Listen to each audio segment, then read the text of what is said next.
Coach Corey Wayne, and this is my video coaching newsletter. And the topic of today's newsletter is going to be neediness, desperation, and second chances. What we're going to talk about today is I got one email I'm going to go through with you about the importance of leaving one message and one text or one email and waiting for the other person, whether you're a man or a woman, waiting for them to get back to you. Because you're going to see in this email, this particular guy, he met a woman, screwed up with her, and then months later, it looked like he got another chance, and he went right back and pretty much did the same thing all over again. And it led to him just getting totally blown off and ignored. So I got a quote that I wrote on the importance of this topic that I want to share with you, and then we're going to go through the guy's email. And the quote says, "Women want to feel safe and comfortable with men before they will go on a date and be open to kissing and touching. When a man calls, texts, emails, or leaves a voicemail, and then he does not wait to hear back from her by contacting her again, it makes him look needy, desperate, and like a creepy stalker. This will cause a woman to lose all feelings of safety and comfort with him and lead to her rejecting him. Once a woman puts you in the needy, desperate, weak, creepy, stalkerish category, it's almost impossible to get out of and recover from. Why? She will literally fear for her safety and well-being when she thinks about being with you in public or in private. Men should only leave one voicemail, one text, or one email message and wait for women to return it." If you just met somebody or you've been out on one date and you do that one time in the beginning, that is all it takes for her to go, because that's what a lot of guys do. And what drives a guy to do that, or a woman for that matter? It's a feeling of I'm not good enough and I'm not worthy and they're not going to like me anyways. And so they try to make up for it by forcing themselves into their life, by repetitively calling that other person. However, if you had an abundance mentality and an abundance mindset and were pretty good with members of the opposite sex, you would know that people who really like you, they're going to actually get back to you in a period of time. And a lot of women, especially when they first start meeting a guy or going out with him, they will purposely wait to call him back just to see if he comes totally unglued, because they don't want to get themselves into a situation where they're on a date with a guy, or they've been out on a couple dates, or where they're alone with him and the guy gets mad when she rebuffs his advances, because some guys don't deal too well. They get mad, they get pissed off, and they try to force themselves onto a woman. That obviously is every woman's biggest fear when she's with a guy that she just met. In other words, that he's going to make her do something that she's not comfortable with. And to avoid that, it's just one simple way women have adapted to that type of behavior and can spot it without actually having to go on a date or have the guy come to her house or be in a place where she's alone with him. Guys who have a healthy self-esteem and who are used to having women willingly give them what they want, they just don't act this way. It's not necessary. So this guy says, "Hey coach, I emailed you about the same girl earlier this year. Specifically, it was on February 8th. Just to recap, I emailed her asking if she wanted to grab a cup of coffee after work sometime, but she said she was busy and didn't offer any other day to get together. You told me that her response clearly indicated that she wasn't interested and not to contact her again. I followed your advice of not contacting her, but I ran into her in July at my best friend's wedding." Well, you notice that it's basically been, 5 months or so since that time, and you heard nothing from her. So that just further reinforces that she just wasn't that into you. And if you behaved just back like you have done in this particular email, even if she liked you, it's obvious why she ditched you. He says, "I was the best man at the wedding, and she basically chased me down at cocktail hour and seemed really excited to see me. I rocked the best man speech, and everyone was saying it was amazing. Everything was going great, and then she started dancing with my friend, who didn't know that I liked her, but he's a player, and women love him." She could probably tell. She could pick up the vibe that, hey, girls obviously like this dude, because he acted like a guy who has lots of choices and lots of options. And people who have lots of choices and lots of options are not going to go for any old pretty face. They want the absolute best that they can get. And when you apply the things that I teach and you get really good at this stuff, you're going to understand what I'm talking about, what I mean by that. You have a lot of choices. You're not going to want to just hook up with just any old woman. You're not going to want just any other pretty face. You're going to want not only a pretty face, but a great personality, a great body, similar goals, similar values, somebody that you actually like hanging out with.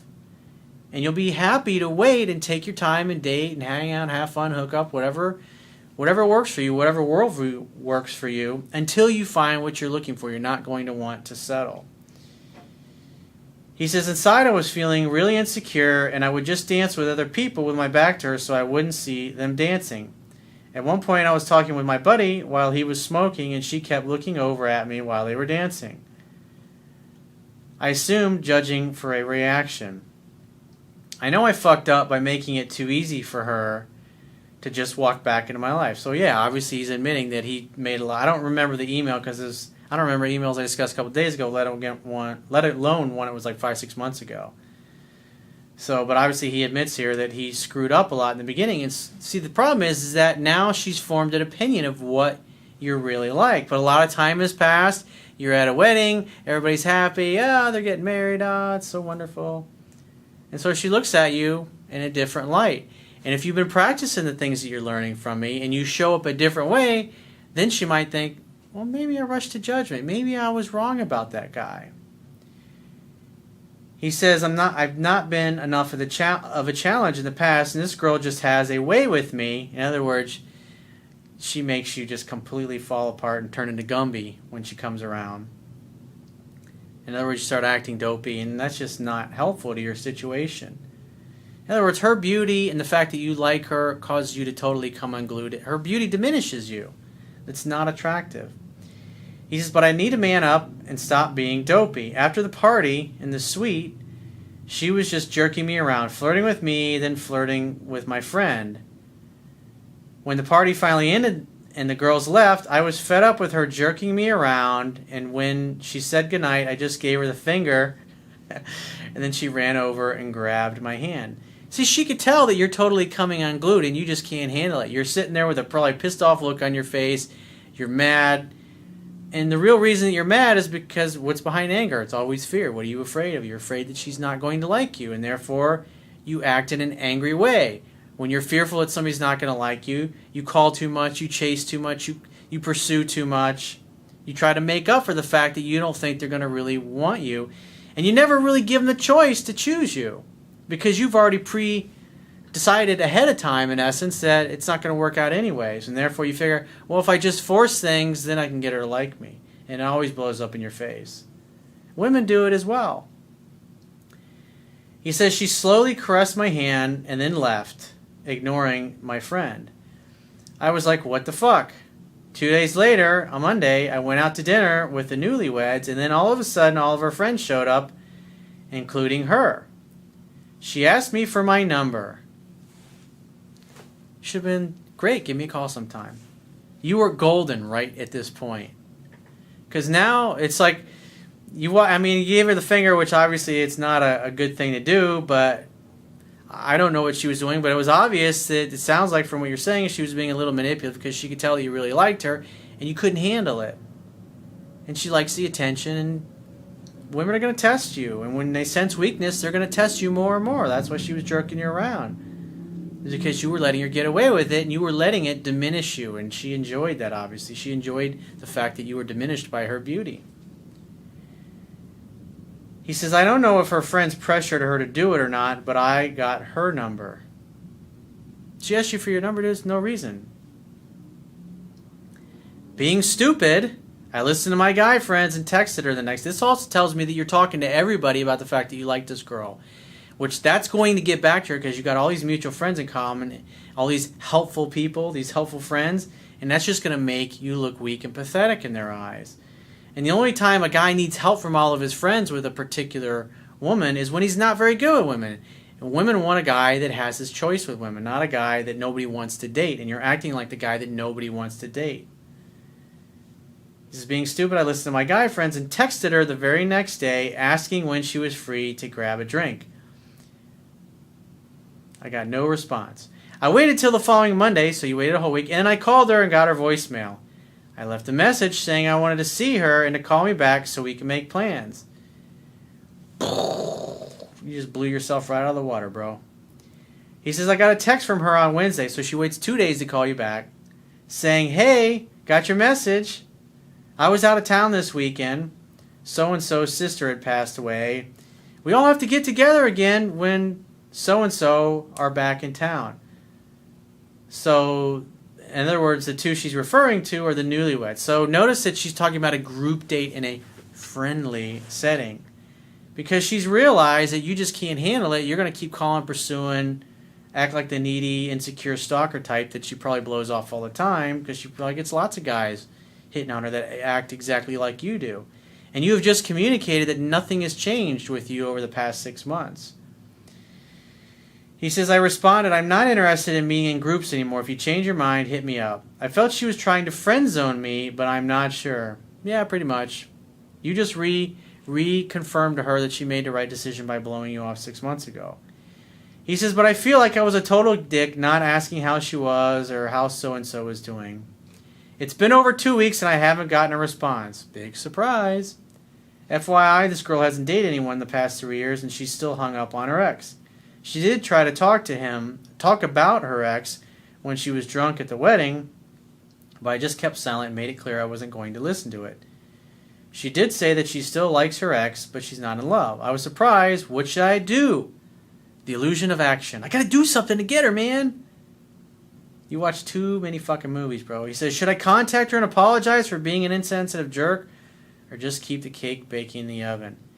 I wouldn't do anything, dude. You've done enough. It looks like you had a chance if you'd have just said, yeah, give me a call when she asked you for your number.